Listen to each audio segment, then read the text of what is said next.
Good day, you're watching African Free Press Television. My name is Sam Adedoyin Kubi, bringing you the news today. First, the headlines. Buhari presents 2017 budget proposal of 7.298 trillion naira.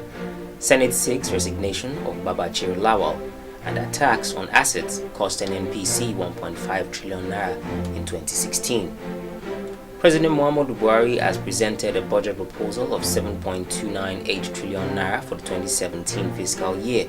Addressing a joint session of the National Assembly on Wednesday, President Buhari said that the implementation of the 2016 budget was hampered by low crude oil prices.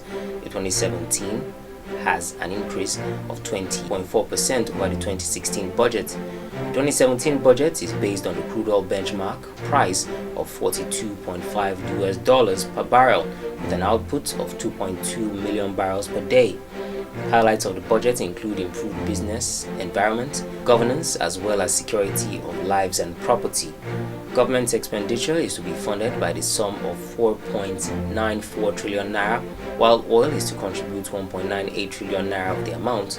The deficit of 3.63 trillion naira, which is 2.18% of the GDP, is to be financed through borrowing of the sum of 2.2 trillion naira. Of the sum, 1.7 trillion naira would be from external borrowing, while 1.254 trillion would be sourced domestically. Key capital spending provisions will be on power, works and housing, which have been allocated the highest amount of 529 billion naira, followed by transport 262 billion and social intervention of 150 billion naira, defense of 150 billion, while the judiciary got an increased allocation of 100 billion naira. The area of education got 50 billion naira, while universal basic education got a direct allocation of 92 billion naira. The sum of 51 billion naira was also allocated to health. Meanwhile, Senate President Bukola Saraki told President Muhammadu Buhari during the presentation of estimates of the 2017 appropriation bill to a joint session of the National Assembly that there is hardship in the country. Saraki, who doubles as the chairman of the National Assembly, said the purpose of the budget is to ease economic pressure of the people, most especially the poor, in his welcome remarks of the budget presentation session yesterday, saying that the 2017 budget assumes even a greater significance, particularly in this time of recession. Senate President explained that the feedback they got from visits to various constituencies was that there is hardship in the land. Thus, the situation commands the government to a greater sense of urgency.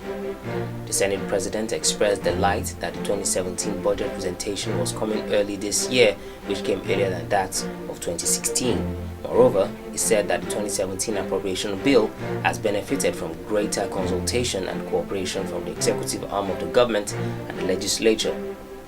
Saraki said the National Assembly recognizes the fact that the country cannot depend solely on the public sector to get out of the current recession. Still on the budget, President Muhammadu Buhari has explained that global drop in oil prices has affected the implementation of the 2016 budget. In his speech to the joint session of the federal legislatures, which just ended, he explained that the current administration was confronting challenges it did not create, while noting that they remain focused on the development of infrastructures across the country. The President also called on other arms of government and well-meaning individuals to collaborate with his administration in resolving the Niger Delta crisis. He said the low revenue profile has negatively affected implementation of budgets, stressing that the Federal Inland Revenue Services has recorded a major drop in revenue in 2016 compared to that of previous years. He, however, hinted that government stays above the challenges by ensuring prudent management of resources through implementation of TSA, elimination of ghost workers, and recovery of loots. He revealed that property seized from looters were converted to government office use. According to him, his administration was working strenuously to diversify other revenue-generating sectors, noting that 2017 will be completely different. Senate has called for the resignation of the Secretary of the Government of the Federation, Babachir Lawal, over his involvement in a 223 million naira contract, meanwhile meant for the humanitarian crisis management in the northeast Nigeria. In an interim report by the Senate Ad Hoc Committee investigating the mounting humanitarian crisis in the Northeast, the committee stated that the presidential initiative on the Northeast awarded contracts to top government officials, friends, and family members. The investigation of the committee further showed that a 223 million naira contract was awarded to Roller Vision Engineering Limited, which is anchored by the SGF Babachir Lawal, to carry out information and communication technology services.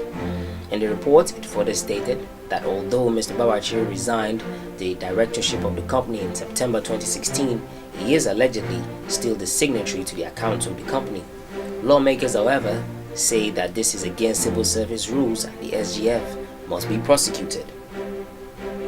The Nigerian National Petroleum Corporation (NNPC) exploration and production subsidiary, the Nigerian Petroleum Development Company, has lost about 1.5 trillion naira to attacks on its facilities from January till date.